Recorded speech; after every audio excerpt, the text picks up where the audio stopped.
السلام عليكم ورحمة الله وبركاته. اللهم صل وسلم وبارك على الحبيب المصطفى صلى الله عليه وسلم.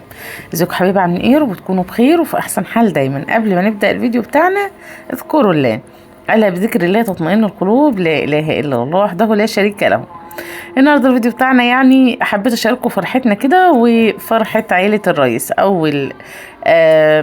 اول النهارده يعني افراح من الاحفاد الصغيرين.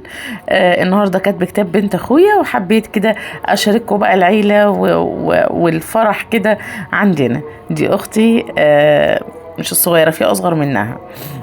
دي اختي اهي، وبنت اختي واختي الكبيره وسيد ابني وجوز اختي، وده ابن اختي الصغيره اللي هي اصغر واحده فينا دلوقتي. ده حماده ابنها يعني.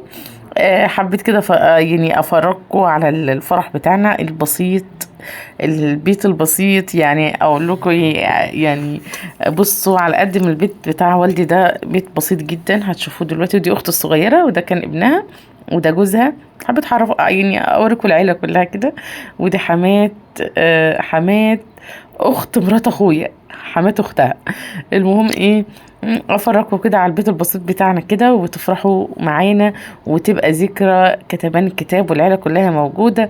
مفيش حد عارف بقى بكره مين هينقص مننا ولا حاجه، فهتبقى ذكرى كده. وحبيت اشارككم معايا برضو الفرح. ده اخويا ودي بنته الكبيره. عايزه اقول لكم ان بنته لسه صغننه، يعني برضو مش كبيره بصراحه. بس عندنا هنا في الارياف او في الفلاحين، في اغلب البيوت او تقريبا كل البيوت كده بنتجوز بدري جدا جدا. هي طبعا لسه ما كملتش ال 18 سنه. و عايزه اقول لكم ان انا كنت متجوزه على 17 سنه و3 شهور بالظبط. يعني انا متجوزه على 17 سنه و8 شهور. واختي الكبيره اللي كانت قاعده قدامكم دي متجوزه على 18 سنه. وده العريس اهو، ده العريس. سلم عليكم، صغير برضو على فكره. هو تقريبا كانت 19 سنه. عبد الله ورشا بنت اخويا. اول فرحته، ربنا يفرحها يا رب، ويفرح ولادكم، وتفرحوا بحبايبكم، اللهم امين يا رب. طبعا عايزه اقول لكم ان كان في حاله وفاه برضو، في يعني حاله وفاه وقت كاتب الكتاب. فيعني اللي هو ما كانوش اصلا هيعملوا اي حاجه خالص، الا طبعا لما اللهم صل على النبي، البنات الصغيرين قعدوا يتحايلوا ويقولوا بقى ايه، عايزين يشغلوا اغاني شويه كده صغيرين، ففتحوا شويه اغاني صغيرين كده على القد. طبعا ده كان المأذون، وصل بالسلامة، ووصل متأخر جدا. فكانت حوالي الساعة 9 بالليل. فطبعا كان زهقنا من القعدة أصلا، احنا رايحين المغرب يعني، عشان طبعا شغلي وكده. فروحت متأخر. ممكن اخواتي يروحوا بدري قبل شوية، بس أنا روحت متأخر شوية زي ما قلت لكم عشان الشغل بتاعي وكده. المهم ايه، بدأنا ان احنا كده، المأذون جه ويعمل الاجراءات بتاعته بقى، اللي هي بتتعمل قبل كتب الكتاب دي. وطبعا عايزه اقول لكم ان اخويا طبعا، يعني بنته، قلنا لبنته هتوكل جدها، فجدها كان وكيل بتاعها طبعا، واول حد من احفاده يتكتب كتابه النهارده. وعايزه اقول لكم ان بابايا صغير برضه، مش كبير يعني، هو تقريبا كده عنده 64 سنه، ربنا يديله الصحه والعافيه يا رب. بس زي ما قلت لكم ان انا واخواتي كلنا متجوزين بدري قوي. وبرضو عيالنا اهو، يعني شايفين بنت اخويا برضو بتتجوز بدري. هي طبعا لسه في اخر سنه، المفروض في اخر سنه في في المدرسه، يعني في ثانوي صناعي، او في دبلوم صنايع. فهي في اخر سنه. بس زي ما قلت لكم كده، مش عارفه عندنا بنتجوز بدري ليه يعني بصراحه، او في الارياف عامه بتكون كده. هنا المأذون بدأ ياخد إجراءاته بقى، والعروسة بتاعتنا عسولة قوي اهي. ربنا يفرحها ويفرح أولادكم يا رب، اللهم آمين. حبيت بقى ايه يعني أفرجكم كده معانا وأعيشكم أجواء حلوة كده. ربنا يا رب يكتب الفرح علينا وعليكم، اللهم آمين يا رب، ويفرح قلوبكم ويفرح قلوب كل البنات، اللهم آمين يا رب. ويدخل عليكم يا رب الفرح والسرور. وربنا يرحم حالة الوفاة اللي كانت عندنا في البلد النهاردة، فقدة الشباب، ربنا يصبر أهلها يا رب، ويرحم بنتهم، ويصبر قلب امها يا رب، ويبرد نارها، اللهم امين يا رب. طيب هنا بدأوا ايه يعملوا الاجراءات. طبعا اخويا الكبير يعني اكبر مني بحوالي 4 سنين او 5 سنين. وبابايا طبعا اهو، ربنا يبارك في صحته وفي عمره يا رب. وكل البنات بتوعنا يوكلوه ان شاء الله، يبقى وكيل لكل البنات اللي عندنا ان شاء الله. طبعا احنا ما عندناش، هو اخويا عنده 3 بنات، بس ما عندناش بنات تانية، بنات اخواتي يعني، غير هو اخويا عنده 3 بنات وبس على كده. اخويا التاني عنده ولدين ما عندوش بنات، واخويا التاني الصغير ما اتجوزش لسه. فاحنا عندنا هما ال3 بنات بتوع العيلة وبنات اخويا يعني. فباذن الله بابايا ربنا يديله الصحه والعافيه يا رب، ويجوزهم كلهم يا رب. اللهم امين. ويشوف ولاد ولادهم ويجوز ولاد ولادهم كمان. اللهم امين يا رب. المأذون بدأ ياخد إجراءاته أهو. وإحنا طبعا عايزة أقول لكم إن البيبس اللي دخل العريس جايبه، إحنا طبعا مقاطعين كل الحاجات دي يعني، إحنا مقاطعينها والله. فهي مقاطعة طبعا، بس هو جابهم، وطبعا ما ينفعش نتكلم هنقول إيه طيب في الفرح يعني. ف الحمد لله يعني عامة. والعريس طبعا صغنن برضه في السن، مش كبير، عنده 19 سنة تقريبا أو 18 وكسور، هو أكبر منها تقريبا بسنة واحدة. فهي لسه مكملتش 18 وهو تقريبا لسه مكملش 19 يعني. طبعا كاتب الكتاب، لكن لسه في وقت تاني للفرح يعني، لسه في حوالي شهرين ولا حاجة إن شاء الله بإذن الله، وبعد كده هيتجوزوا. كتبنا الكتاب والحمد لله. ربنا يفرح قلوب كل البنات، اللهم امين يا رب، ويجعل فرحة عندكم.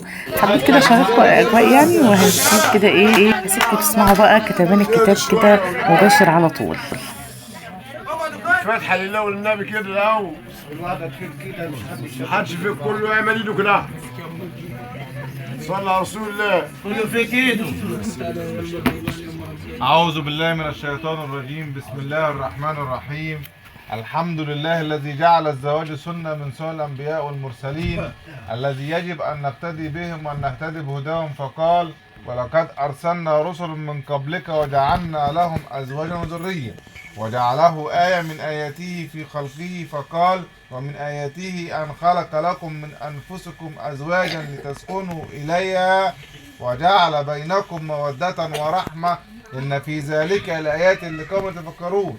الحمد لله الذي جعل في البدائع طاقة، أن خلق من الماء بشرا فجعله نسبا وصهرا، وسلط على المخلوقات شهوة نضطرهم بها إلى الحراسة جبرا، واستبقى بها نسلهم إقهارا وكسرا. فإن النكاح معين على الدين ومهين للشياطين، وحصن دون عدو الله حصين، وسبب للتكسير الذي به مباهاة سيد المرسلين على سائر النبيين. الحمد لله الذي خلق الإنسان من صلة من طين، ثم جعل نسله نطفة في قرار مكين، ثم خلق النطفة علقة فهي سوداء للناظرين، ثم خلق العلقة مضغة فهي مضغة اللحم الماضغين، ثم خلق المضغة عظاما مختلفة الأشكال والأحجام والمنافع أساسا لهذا البناء المبين، ثم كسى العظام لحما فهو لها كالثوب اللابسين، ثم أنشأه خلقا آخر، فتبارك الله أحسن الخالقين.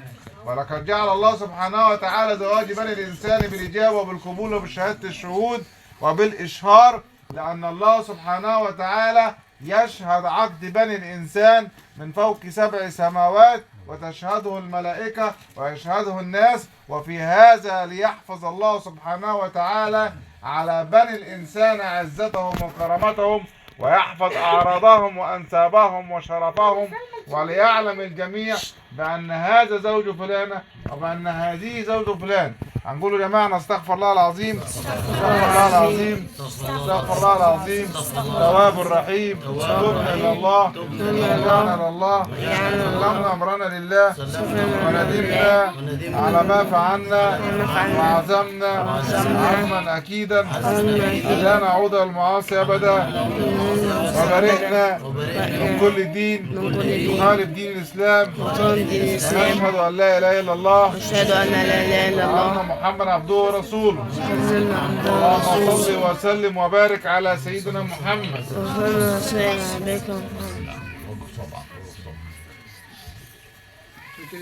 أنا في حاجة إن عمك الحاج محمد أعوذ بالشر الرجيم. بسم الله الرحمن الرحيم. إن استخرت الله تعالى بالراحة. إن استخرت الله يا ولد ركز. إن استخرت الله تعالى. يلا ركز معايا. إن استخرت الله تعالى يا سبون شبولي واحدة واحدة كده. إن استخرت الله وأسألك أن تزوجني. اللي فكر الناس بتاع الصغر الشغل ده ها؟ توقع على حاجة. موكلتك أن تزوجني موكلتك. بالراحة، واحدة واحدة، يلا.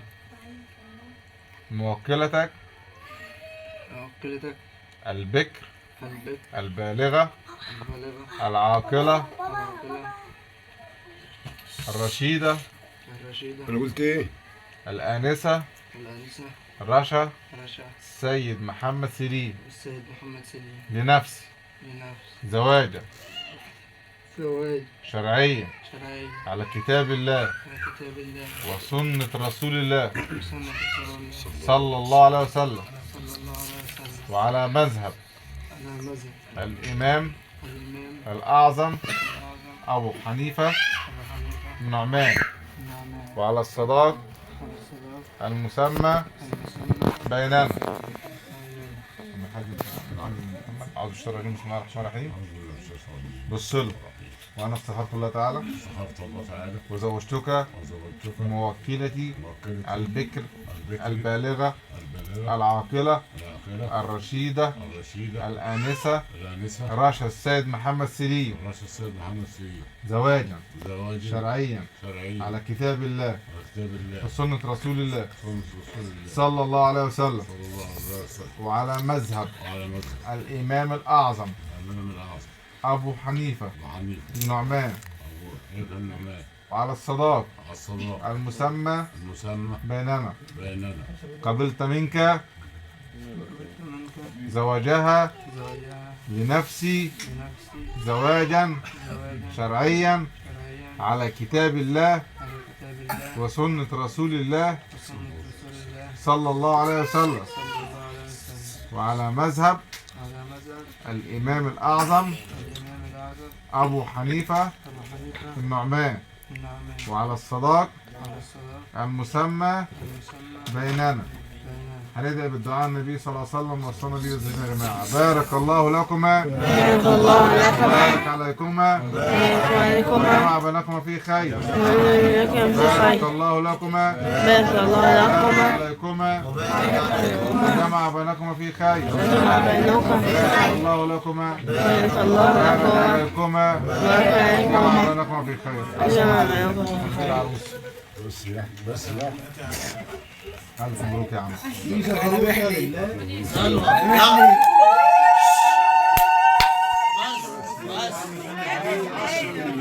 عليكم. عدنا يا جماعة. خلاص خلاص.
Let's go.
Thank you.